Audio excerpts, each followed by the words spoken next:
Peuple d'Afrique, recevez nos salutations comme toujours.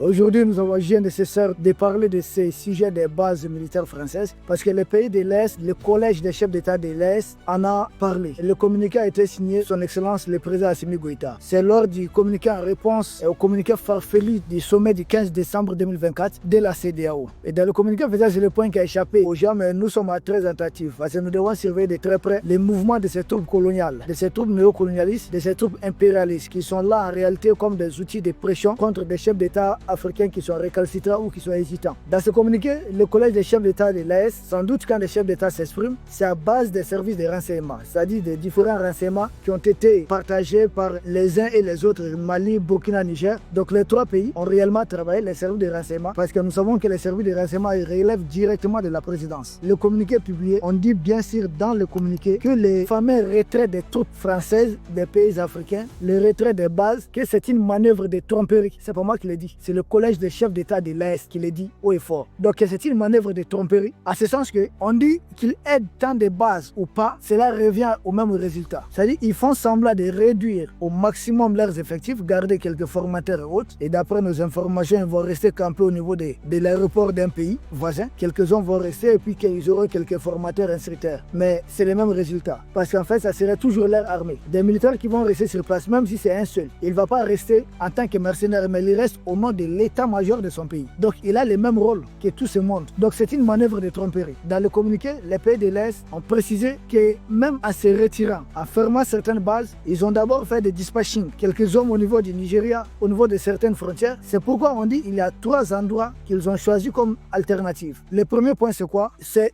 qu'ils ont laissé beaucoup de regroupements terroristes au niveau du bassin du lac Tchad. Et nous nous souvenons de l'attaque de l'île de Bakram au Tchad contre les FDS du Tchad. Deuxième chose, qu'ils ont regroupé certains terroristes au niveau du Sahel. Et nous profitons pour dire qu'un chef important qui faisait des recels, il avait à sa disposition plus de 3000 bétails. Il a été arrêté par les forces armées du Mali. Maintenant, on ne neutralise pas beaucoup, on fait arrêter. Et il parle. Et depuis qu'on a mis la main sur le gros poisson, vous avez vu comment les opérations continuent. Il y a d'autres chefs qui ont fait reddition, deux qui sont rendus. Mais il y a aussi ces grands financiers qui viennent d'être arrêtés.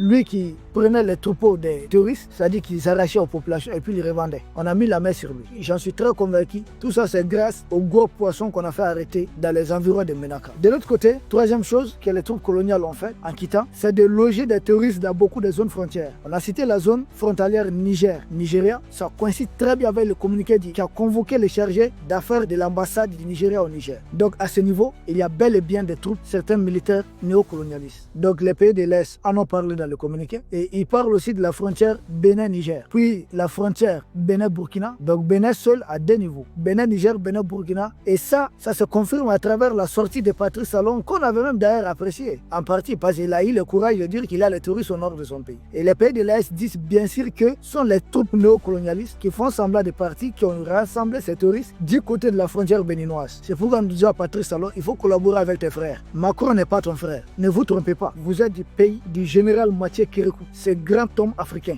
Donc arrêtez de jouer aux frères. Entre des présidents, il n'y a pas d'amitié. Parce que généralement, nous voyons des présidents africains essayer de nouer des liens d'amitié avec des présidents des pays néocolonialistes. Il n'y a pas d'amitié entre des chefs d'État.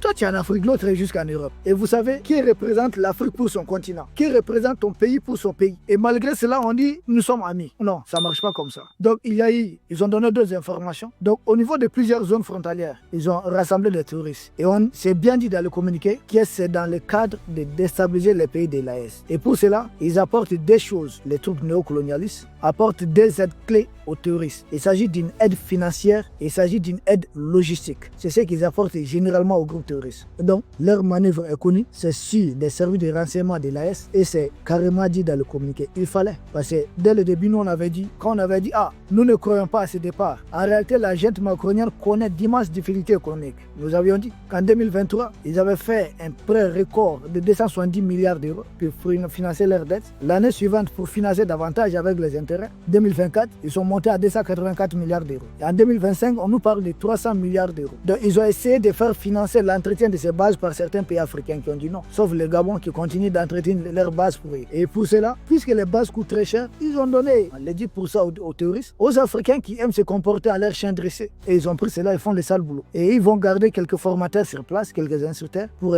toujours garder les traces de leur armée. Mais ça revient à la même chose, c'est le même résultat. Donc conclusion, les pays de l'Est, le communiqué là c'est très plausible, c'est bel et bien une manœuvre de tromperie. Ils font semblant.